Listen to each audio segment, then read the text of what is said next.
আসসালামু আলাইকুম কবুতর প্রেমী ভাই বোনেরা, আশা করি সবাই বেশ ভালো আছেন। আলহামদুলিল্লাহ আপনাদের সবার দয়ায় আমি অনেক বেশি ভালো আছি। আমার কবুতরও বেশ ভালো রয়েছে ইনশাল্লাহ। এবং প্রথমেই বলে নিচ্ছি, আপনারা যারা এখন আমার চ্যানেলটি সাবস্ক্রাইব করেননি, এবং আরেকটি ইনফরমেশন আপনাদেরকে দিয়ে রাখি, আপনারা যারা আমার ভিডিও দেখেন তার মধ্যে 80% লোক হচ্ছেন যারা আমার চ্যানেলটি এখনো সাবস্ক্রাইব করেননি। মানে 20% লোক মাত্র আমার চ্যানেলটি সাবস্ক্রাইব করে দেখছেন, আর 80% লোক এখন আমার চ্যানেলটি সাবস্ক্রাইব করেননি। তাই অবশ্যই আপনার কাছে অনুরোধ থাকলো, আপনি যদি আমাকে রেগুলার দেখেও থাকেন, এখনো সাবস্ক্রাইব করে না থাকেন, অবশ্যই আজকে সাবস্ক্রাইব করে নিন ভাইয়া, কারণ এতে আমিও অনেক বেশি খুশি হব এবং ভালো হবে, আপনারও অবশ্যই লস হওয়ার কোনো সুযোগ নেই। তো চলুন ভিডিওটি শুরু করি।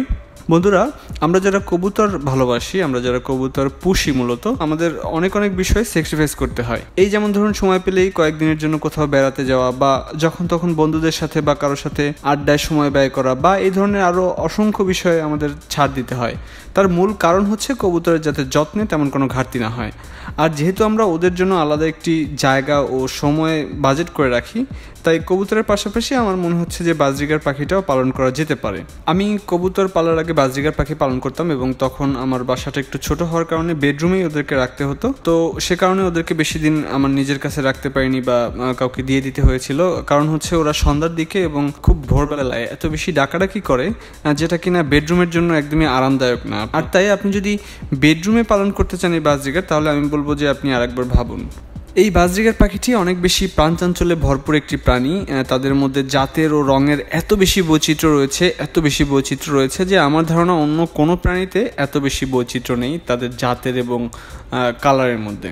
তাই তো কবুতরের পাশাপাশি এই বাজরিগার পাখিটা পালনের আশা রয়েছে খুব তীব্রভাবে, এবং আমার ধারণা তাতে কবুতরের প্রতি ভালোবাসা একটুও কমবে না। কারণ হচ্ছে বাবা মার কাছে যেমন তার প্রতিটি সন্তানই অনেক বেশি আদরের হয়, আমার কাছেও কবুতর অবশ্যই অনেক আদরের একটি ভালোবাসার প্রাণী। পাশাপাশি পাখিটিকে পেয়ে যে আমি তাদেরকে ভুলে যাব, বা পাখিটিকে এনে যে পাখিকে আদর করবো না, সেরকমটা একদমই না। আমার ধারণা আমার সবার জন্যই অনেক বেশি ভালোবাসা থাকবে। আর বাজরিগার সেক্টরে খুব একটা খারাপ করবো না বলে মনে হচ্ছে, কারণ পুরনো অভিজ্ঞতা রয়েছে এবং এখন অনেক কিছু বুঝতে শিখেছি, এবং চেষ্টা করি অনেক বেশি পড়ার বা দেখার যে কি করলে আসলে ওরা ভালো থাকবে।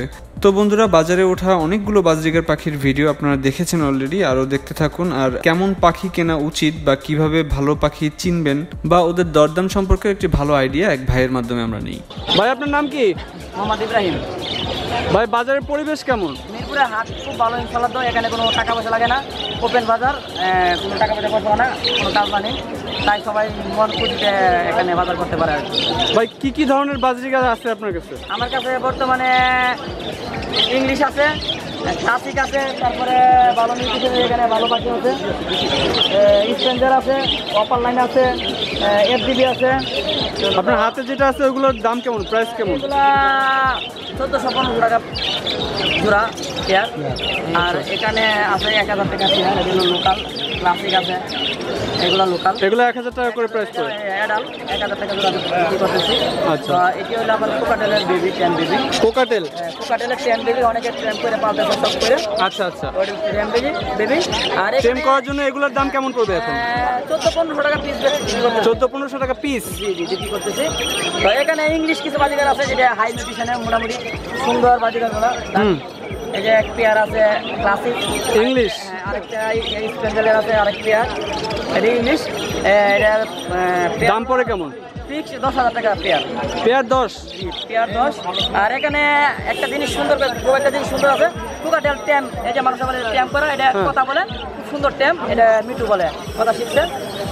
কোনো হাতে নিয়ে পালতে পারবো, কেউ শর্ট করলেই তাই নিতে পারে আমার কাছে। আচ্ছা, এটা অলরেডি ট্যাম করা আছে, কথাও বলতে পারে, দু একটা খাইতে পারে।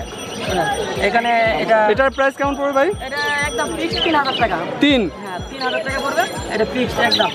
আর এখানে লোকাল বাজিকার আছে, 500 টাকা পার পিস বিক্রি করতেছি। অ্যাডাল, এটা ফুল অ্যাডাল, ডিম বাচ্চা করার মতন বয়স হয়েছে। আর এখানে বেবি আছে, বাজিকারের বেবি আছে। যদি কেউ 10 পেয়ারের উপরে নেয় 520 টাকা, আর এমনি যদি এক পেয়ার নেয় 600 টাকা। এগুলো কি লোকাল? লোকাল বাজিকার, হ্যাঁ। এই যে এখানে এক পেয়ার আছে আপনার অপার লাইন, এটাকে অপার লাইন বলে। এটা কি নামটা কি ভাই? Upper line, বাজিকার upper line. Upper line, upper line একদম ফিক্স 1200 টাকা পেয়ার। 1200 টাকা পেয়ার। ভাই, এই আলাদাটা কিভাবে হবে? যারা দর্শক আছে, যারা খুব বেশি ভালো জানে না, তাহলে কোনটা ইংলিশ, কোনটা ক্লাসিক, কোনটা নর্মাল ব্রিড, এটা কিভাবে বুঝবে তারা? আসলে আমি যেটা বলতে চাই, বাজিকর সম্পর্কে আগে ধীরে ধীরে জানবেন, বাজারে আসবেন, 2-3 হাট ঘুরবেন, বাজিকরের সম্পর্কে জিজ্ঞাসা করবেন, তারপরে একজোড়া বাজিকর কিনবেন। আর সবার করতে বলে একজোড়া ভালো বাজিকর, সুস্থ বাজিকর কিনা, হয় 2 টাকা বেশি যাক, কিন্তু একজন সুস্থ বাজিকর কিনবেন, সুন্দর একজন বাজিকর কিনবেন, তাই আপনারা বাচ্চা কাচ্চা করে ভালো পাবেন আর বাচ্চা কাচ্চা বিক্রি করতে পারবেন। কিন্তু তারপরে দেখে বোঝার কি কোনো ব্যবস্থা আছে যে কোনটা কি জাতের? আসলে কি নতুন অবস্থা কেউ কোনোদিন কিছু বুঝে না এই সম্পর্কে, না যেমন আজকে একজন আমরা কাপড় কিনতে গেলাম, কাপড় জানি না, এটা সম্পর্কে কোনো কিছু করার নাই, আগে জানতে হবে এটা সম্পর্কে। নেট থেকে ইউটিউবে আছে, গুগলে আছে, ফেসবুকে আছে, অনেক সাথে আপনি চ্যাট করবেন, কথা বলবেন যে ভাই এটা কোন টি-শার্ট, এভাবে জানতে হবে আগে। তো বন্ধুরা, অবশ্যই এই ভাইয়ের কথা শুনে বুঝতে পেরেছেন যে ভালো পাখি কিনতে হলে আগে সময় ব্যয় করতে হয়। আপনারা যারা অলরেডি বাজরিগার পাখি পালন করেন তাদের প্রতি অনুরোধ রইল, আপনারা আপনাদের অভিজ্ঞতাগুলো আমার সাথে শেয়ার করতে পারেন কমেন্টের মাধ্যমে, এবং পরবর্তী সপ্তাহে আপনারা কোন ধরনের ভিডিও চান সেটি অবশ্যই আমাকে জানাবেন। যদি আমার চ্যানেলে সেই ধরনের ভিডিও না থাকে, অবশ্যই সবগুলো ভিডিও আগে দেখবেন যে কি ধরনের ভিডিও রয়েছে, দেন আমাকে বলবেন যে ভাই এই ধরনের ভিডিও আমরা দেখতে চাই। তো সবাই ভালো থাকবেন, আবারও আল্লাহ হাফেজ।